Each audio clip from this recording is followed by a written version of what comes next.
చెరువుల డెవలప్మెంట్ అనేది గత 10 సంవత్సరాలలో కొల్లగొట్టిన తర్వాత ఆక్రమించినటువంటి దురాక్రమణకు గురైనటువంటి ప్రభుత్వ భూములు ఎక్కడైతే ఈ రాష్ట్రంలో ఉన్నాయో, మరీ ముఖ్యంగా జిహెచ్ఎంసీ పరిధిలో ఉన్నటువంటి ఎక్కడైతే విలువైన భూములు, పేదల భూములు, గవర్నమెంట్ భూములు, అవన్నిటిని కూడా వాళ్ళ యొక్క కబంధ హస్తాలకు, దొరల యొక్క కబంధ హస్తాలలోకి వెళ్ళి ఈరోజు ఆక్రమణలకు గురైనటువంటి సందర్భాలు మన కళ్ళ ముందు కనబడ్డాయి.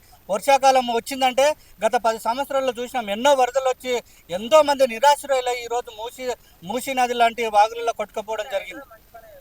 100% హైడ్రాను మిస్యూజ్ అంటే హైడ్రా యొక్క గొప్పతనాన్ని దాచిపెట్టి దాని మీద దుష్ప్రచారము, దుమ్ము జల్లే విధంగా, దాన్ని బదనాం చేసే విధంగా ఈరోజు ప్రతిపక్షాలు, మరీ ముఖ్యంగా బీఆర్ఎస్ లాంటి ప్రభుత్వం, బీఆర్ఎస్ లాంటి పార్టీ పెద్దలే మరి దాన్ని దుష్ప్రచారం చేస్తూ ఉన్నారు. హైడ్రా ఈరోజు ప్రభుత్వ భూములను కాపాడిందంటే పేదల భూములు కాపాడినట్టు.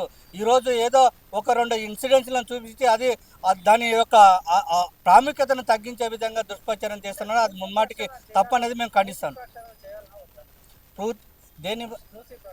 మూసీ ప్రక్షాళన అనేది పూర్తిగా చేయాలా. ఎందుకు చెప్తున్నామంటే ఇదే గుజరాత్లో కానీ మిగతా ఢిల్లీలో కానీ సబర్మతి తర్వాత అక్కడ ఉన్నటువంటి ప్రభుత్వాలు, బీజేపీ ప్రభుత్వాలు ఈరోజు అక్కడ ఉన్నటువంటి నదులను చాలా నీట్గా చేసుకోవడం జరిగింది కదా, దాని ప్రక్షాళన చేయడం జరిగింది కదా. ఈరోజు తెలంగాణలో ఉన్నటువంటి మూసి ప్రక్షాళన జరుగుతూ ఉంటే బీజేపీ లాంటి, బీఆర్ఎస్ లాంటి వ్యక్తులు ఆ యొక్క పార్టీలు ఎందుకు దీన్ని ఓర్చుకోవడం లేదు, సహకరించడం లేదని సందర్భంగా డిమాండ్ చేస్తూ ఉన్నాం.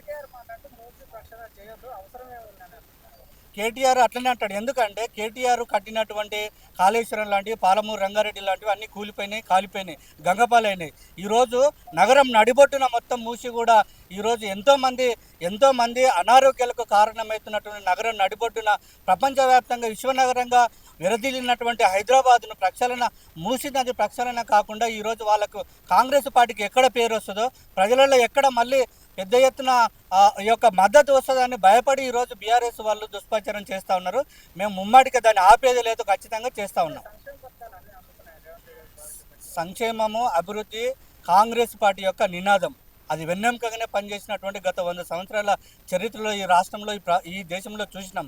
సంక్షేమం, అభివృద్ధి, పేదల అభివృద్ధి ఖచ్చితంగా అవి ఎజెండాగానే చేసుకొని పనిచేసేటువంటి ఆ ఎజెండానే, అంటే దాని యొక్క వెన్నెముకగానే పనిచేసేటువంటి కాంగ్రెస్ పార్టీ కాబట్టి దాన్ని ఎట్లాంటి సంక్షేమం, అభివృద్ధిని ఆపడానికి వీలు లేదు.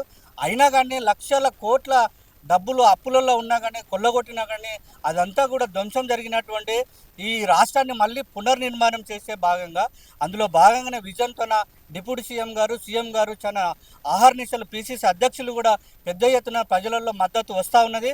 కాంగ్రెస్ పార్టీ మళ్ళీ రాబోయేటువంటి 10 సంవత్సరాలు ఈ రాష్ట్రాన్ని ఏలబోతున్నాం. ప్రజల మద్దతు బ్రహ్మాండంగా వస్తూ ఉంది. రేవంత్ రెడ్డి సీఎం అయినది తర్వాత విషయం, పార్టీ నిర్ణయిస్తుంది. అది అధిష్టానం. కాంగ్రెస్ పార్టీ ఒక జాతీయ పార్టీ, కుటుంబ పార్టీ కాదు, కుల పార్టీ కాదు, వ్యక్తులకు సంబంధించిన పార్టీ కాదు. ఇది ప్రజాస్వామ్యమైనటువంటి ప్రజల పార్టీ. ఇది దేశంలో ఉన్నటువంటి అన్ని సామాజిక వర్గాలకు చెందినటువంటి భాగస్వామ్యం ఉంటుంది, నిర్ణయం ఉంటుంది, ఎజెండా ఉంటుంది. అక్కడ ఉన్నటువంటి ఏఐసిసి పెద్దలు మాత్రమే నిర్ణయిస్తారు. సీఎం అయినది ఇప్పుడు నిర్ణయించుకున్నటువంటి జాతీయ పార్టీ కాంగ్రెస్ పార్టీ కల్చర్ కాదు అది. Thank you. జై Bhim. Subscribe us and press the bell icon for more interesting updates.